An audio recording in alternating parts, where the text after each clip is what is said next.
First tonight on Arise Prime Time. After decades of bad governance, Nigeria is a country that is clearly in deep despair. But with the 2023 elections approaching, it's slowly transforming into a nation radiant with hope and a sense of change coming. In fact, such is the enthusiasm for a new dawn after the darkness and winter of the last few years that the 2023 election may end up having the highest voter registration ever. And it's being driven by the youths. This country has not seen such a spike in young people wanting to register to vote and to have their voices heard. And one of the people responsible for this new march of the youth is the good governance advocate, economic entrepreneur, and founder of Stanbic IBTC Bank, Atedo Peterside. For the last year or so, his focus has been on getting as many young people as possible to register. And astonishingly, he and his ANAP Foundation have managed to register nearly 15 million youths in just a few months, adding substantially to the countless millions who may now vote in 2023, assuming, of course, that they can manage to get them to fulfill that civic responsibility. Well, I'm delighted to announce the presence of a man who, when it comes to good governance, remains defiantly unvarnished and characteristically trenchant. Let's all bang the drum for Atedo Peterside, founder of Stanbic IBTC Bank and founder and president of ANAP Foundation. And Mr. Peterside joins me now from our studios in London. Thank you very much indeed for coming in. A busy day for you. We appreciate the time you've given us. Just first of all, tell us how you've managed to register nearly 15 million voters in just a few months. I mean, how did the ANAP Foundation pull it off? No, first of all, let me make it very clear, Charles. It was not an ANAP Foundation. It was a collective effort and a collaborative effort. Yes, we were visible, but that figure of 15 million or close to 15 million voters, that is youth alone between ages 18 and 34, is a collective effort. So I think what we were doing is that there's no way to break down who contributed what. You do a campaign advocacy and then you measure by the overall result. So I don't want to pretend for 1 second that it's No, I understand that, but I mean, you, without a shadow of a doubt, because I remember talking to you a few months ago, I mean, you were certainly, if not the inspiration, you were certainly one of the big inspirations behind that voter registration drive. Well, to be fair, there are people who have been doing this for a long time, but I think the problem was becoming more and more apparent about voter apathy. So all that happened was that some of us stepped in to lend our faces and names to the campaign, which is the way problems are solved globally. If something is a national issue, national concern, you expect some people to step up. Nobody's going to come and solve Nigeria's problems from Alaska or from Australia or Jupiter. Nigerians must always step up to solve the problem. And so I'm happy that a number of people stepped up. Indeed, when we began this whole campaign about PVCs, honestly, I don't want to embarrass anybody, but I met a number of educated youths who didn't even know what PVC meant. They thought you were talking about polyvinyl chloride. That was how much interest they had. Now those same youths are the ones even willing to demonstrate, saying they want their PVC. Well, that's the question I was going to ask you, because, I mean, we've seen so many young people registering in unprecedented numbers to vote in 2023. What do you think is behind that? You see, first of all, I think it's important always to tell a proper story, to tell a good story. Even when I look at the responses on the internet, at the beginning, there were so many youths coming out saying things like, votes don't count, you're wasting our time, we don't believe in this, we have given up on Nigeria. Today, if a single youth comes out and says, oh, he's not voting, he has no interest in PVC, it is not me, it is 100 other youths that will descend on him telling him that he is the problem, that he has not gotten the message. See, the youths have understood that the country is theirs, and nobody is going to come and change this country unless they take an interest in governance. So my hope and prayer is that this new interest that today's youths have found in governance, I hope and pray that it becomes permanent. And it's possible. It's happened before in some countries. And also, please, let's remember that Nigerian government agencies don't have surplus funds, so I don't blame INEC. INEC by itself couldn't have spent huge sums of money doing a campaign. I mean, that's why the likes of ANAP Foundation stepped up and started doing, radio adverts, pleading with the youths to come out and register. And some youths will stop you on the street and say, "Excuse me, sir, we heard the adverts and we felt touched that you would use your own money to place adverts on the radio begging us to register to vote in our own country." So they felt challenged. And it was more a case of you convince a few youths and they take up the gauntlet in several imaginative ways. So, I mean, I know you're being rather modest, which is, I suppose, characteristic of you. But in a sense, all those young, hopeful people owe the likes of you a debt of the highest gratitude, don't they? People who serve out of the spotlight, but to whom much is owed. Well, honestly, I feel that I owe a great debt to those youths who took up the gauntlet early, because it was the early ones that got convinced first, who took up the task. I mean, today, Go Nigeria has over 150 Go volunteers. These are young people who are not being paid a dime, who are using their own airtime and money to campaign to other youths to go out and register. They volunteered for it because they were convinced that that will help rescue Nigeria. So I feel indebted to them instead of thinking that they owe me anything.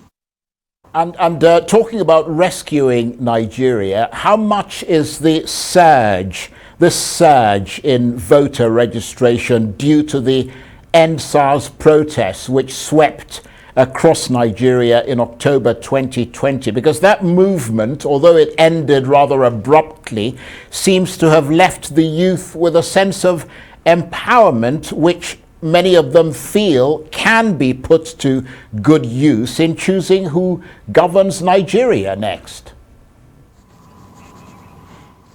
Look, right from the End SARS time in October 2020, some of us came out arguing that the youth should look at End SARS as the beginning, not as an end. It was the beginning of youthful awareness about the importance of taking an interest in the governance of their own country. End SARS was focused on one very important, narrow problem of police brutality. The argument was that if you have good governance overall, there will be nothing like police brutality. So why don't you channel that anger towards making sure that we get rid of bad governance overall, including police brutality? And I think many youths have gotten that message, that End SARS was the beginning. And probably also it's important sometimes in a society, if you want to avoid mindless violence, to help young people to channel their energy and focus in the right area. So that's why I'm particularly grateful that many of them have taken to this whole idea of getting PVCs, getting ready to vote, campaigning. Look, INEC has not even flagged off campaigns, but the campaigns have begun in a major way on the internet from all these youths. They can't even wait. Every day they're creating more slogans and creating more flyers and all that. I think it's also true and very fair to point out that if we had uninspiring presidential candidates, because people say, why do you focus on presidential, although there are 5 elections? But presidential, let's be honest, is the single most important. If we had uninspiring candidates across the board, perhaps there wouldn't have been so much interest. And without trying to sound partisan, you can see the trend, even in INEC circulars. Following the entry of Kwankwanso from Kano and Peter Obi from the Southeast Zone in the presidential race, there was a surge of activity by youth trying to register in Kano, in the southeast and Lagos. So I'm not saying that the whole country was not involved, but there was renewed interest and vigor in some parts of the country. For the southeast also, remember that they were playing catch-up. There had been all kinds of mixed signals telling youths before to take no interest in their country and forget about Nigeria. So it was interesting that now they've abandoned that and they're saying, no, we want to vote. We want to be part of deciding who rules and governs Nigeria. And that brings hope for the country. I'm inclined to agree with you, but of course, it's one thing to register. The other issue is whether the people who've registered will actually pick up their PVCs. You know, if I'm a betting man, I think these youths have been fired up, and I think that the interest would be sustained unless something very negative happens. You know, it's actually a lot more difficult to register for your PVC than to actually go out and vote. So, and I hope and pray that INEC keeps on being responsive the way they have been, and to make it easy for people to collect the actual PVCs. Because in the past there have been complaints of what some people thought was sabotage in some parts of the country that made it so difficult. I mean, getting your PVC sometimes, even after you've registered and they've done your biometrics, it was easier to pass a camel through the eye of a needle than to find your actual PVC. And this time around, we cannot afford to let it happen. And that's why we keep on telling the youths, use your cameras, use your videos. If you encounter any negative behavior by INEC in rare places, record it, mention the date, mention the venue, take the kind of videos that enable the bosses to identify the culprits. So this time around, I think the interest level is so high that I see it going all the way to elections. These youths who are registering now, in some cases they were demonstrating because they want their PVCs. These youths are going to stand in the sun and in the rain to vote. That's my prediction. It will be us, the elders, who will get tired in the sun, perhaps. Well, I hope that something has woken up. I hope that prediction comes true, because of course you mentioned problems and obstacles. I mean, in the past, there have been lots of people found on the voters' register falsely, people who had died or who appeared on the roll more than once or were underage, or people registered with false or invalid documents. I mean, is the voter register likely to be cleaner or more authentic this time, in your sort of private citizens' assessment and your knowledge of the registration that you presided over? You see, INEC cannot perform outside of the general level of efficiency in Nigeria. We have some problems with data, and I guess as a private citizen, part of what INEC has always done was to err on the side of keeping some questionable names on the register than the opposite. So to take an example, some people have died, their names are still on the register. Their names will still be on the register because INEC has no evidence yet that they are dead.